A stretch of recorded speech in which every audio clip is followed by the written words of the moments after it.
In this lesson, we are going to dive deeper into how to identify your niche.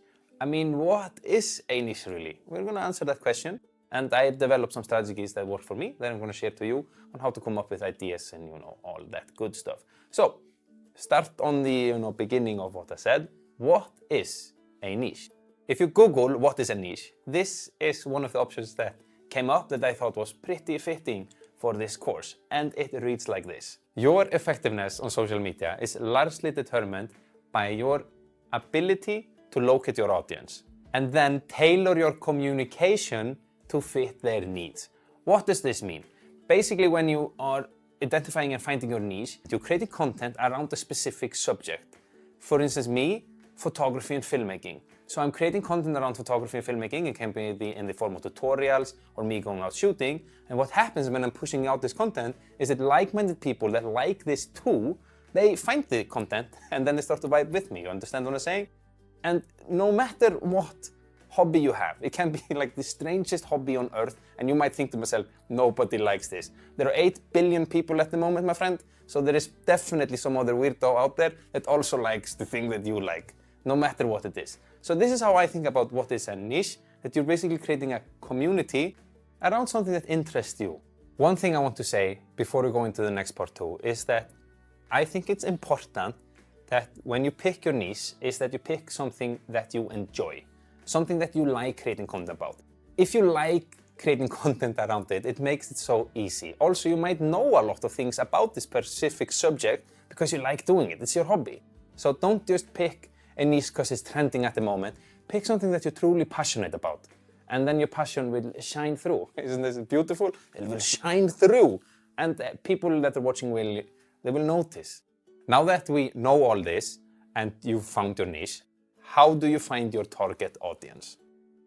My number 1 tip to find your target audience is basically to create content within that niche. It sounds silly, but it's true, If you are creating photography content or makeup content or you like to jump a lot and that is your niche, then when you create content around that, people will start to find you that way. However, if you have nobody who's watching, it can be a little bit hard in the beginning. I've been there, done that, and I feel for you and I understand that. So you can use hashtags that are relevant to your niche. And how do you find these hashtags? I would say go on Instagram, go on TikTok, go on YouTube and just search if it's, makeup, search makeup and see what hashtags come up. There's also an app called Lead Tags, and it's like a hashtag generator app. You can check there and see if you find something there. Also, a little tip that I did in the beginning was to go on hashtags within my niche and just find other creators and start to communicate. This is social media. So be social. Go communicate with people within your niche. Be genuine. Really watch the piece of content. Comment something genuine, something that you liked, more than just like, hey, cool or fire, And what happens there is that you're putting your name out there for totally free, and other people within your niche that are maybe watching that piece of content see you too. So slowly you start to build your community that way. This is how I've targeted my audience throughout these years of creating content. The third part would be, what type of content should we be creating? What content should we be creating? So what we are going to do now is that I'm going to give you guys a little bit of insight within my work process and thought process of how I research and brainstorm in order to find content. Sometimes I sit down and I research what other creators within my niche, within my space are doing. And by doing this, I often get inspiration and inspired to create certain type of content. I usually don't copy totally, but I might put my own twist on it. Another thing I often do is that I often carry around with me a book like this. I have one that is this size and one that is smaller, and a pen. But the reason is that creativity, it can hit me at random times. And I get an idea in my head, and I'm like, oh, this is a fantastic thing for a video. And it can be whatever it is, and I don't want to forget it. Because you don't know when creativeness hits you.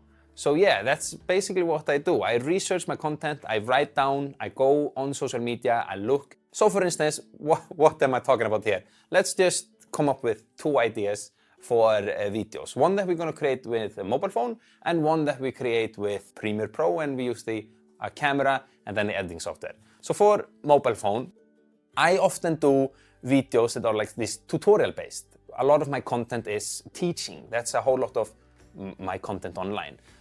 So why not do a screen recording? So there we have one idea. As you can see now, I've written down a tutorial on how to make a photo go from basic to epic. I'm going to use screen record and then add a voiceover. And this I can all do within my mobile phone.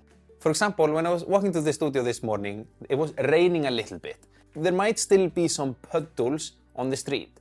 I know that we can use those puddles to create like this tutorial on how to get reflection with mobile photography. So for the other video that we are going to edit together in Premiere Pro, so Premiere Pro video idea, we are going to do a tutorial on how to use a puddle as a reflection for photography. Simple. 2 ideas that we got. And yeah, in the next lesson, we are going to dive into